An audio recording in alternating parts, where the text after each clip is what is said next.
Hey guys, it's Sam from the Jungle Giants here, and I'm going to answer a couple of questions.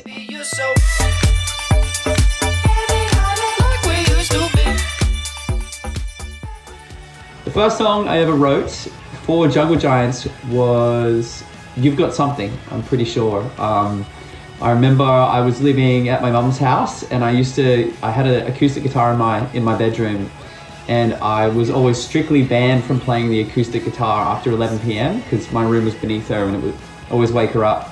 And it was one night, it was really late, it was definitely after 11, and I got the idea for it. And I remember I was recording on my phone, really loving the idea of the song, and in my voice memo recording, I remember listening back to it the next day, and I could hear my mum stamping at the roof to get me to shut up. So I'll never really forget that because I thought it was kind of cute. Love you, Mum. My first music video was for Mr. Polite, which was our first single on our first ever EP. We were just kids and we were having a lot of fun. We got the video was actually an animated story of I think it was kind of like a messed up story, but it was like an animated thing, and it was directed by a guy called Anthony Salzoni in Brisbane. So it was our first clip. It was an animated thing. We didn't really know much about that. It took ages, but it was very worth the wait, I think. Go check it out. My favorite music video is for Treat You Right, which was a recent single from our new album, Love Signs. The clip is one of my favorites. We've kind of gone, we have a guy called Julian Lucas who's directing, and him and I often just go to a pub. We have like 3 pints and we kind of conceive these ideas. And we've started going down this kind of messed up route where things are not what they seem and they get a bit dark. And what I really loved about Treat You Right is you can't really tell what the clip is about at the start, but it gets darker and darker in tone as you keep watching. So I think Jungle Giants taking a spooky thing on the clips has been nice for me. I've been enjoying it. Also, if you haven't seen it, you definitely should check it out. It's pretty spooky.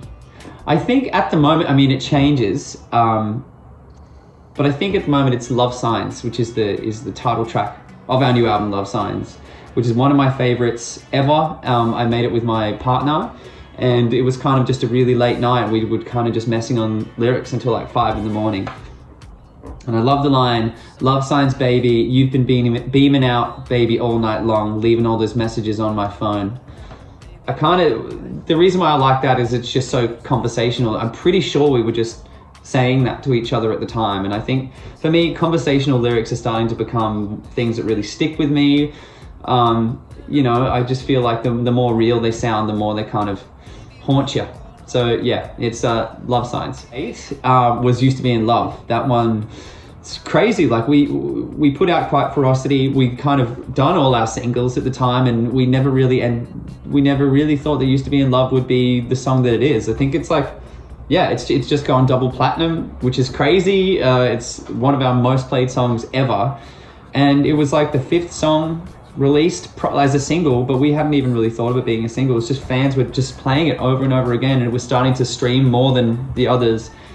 And I think that's a beautiful thing. Sometimes you just can't guess it. Sometimes fans just kind of do the talking for you. They make the choice. And I think that, I mean, it is what it's about. Like, when you make an album, you put it out, it's not yours anymore. And sometimes people make these collective choices. And I think that's so cool because, just going into Love Signs, we just released our new album. And there's a song called Something Got Between Us that it wasn't a single. People are streaming it the most. It's like the most TikTok song.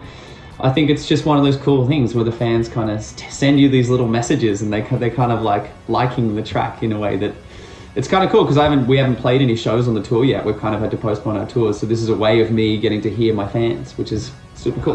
When Love Signs hit #1 on the ARIA charts, it was absolutely crazy. It was a bit of a dream come true. I remember it was a conflicting day because I was stressing. I'm a bit of a control freak maybe, and I was kind of stressing about our sales the day before and just the way that we'd rolled out our thing. And I mean, we'd done everything right, but I think at the end of the day, you kind of have this moment of like, I have no idea what this is going to be. And part of our campaign this time was we really wanted to get to #1. We've been releasing albums for years now. We thought this would be just the perfect record to take us to #1.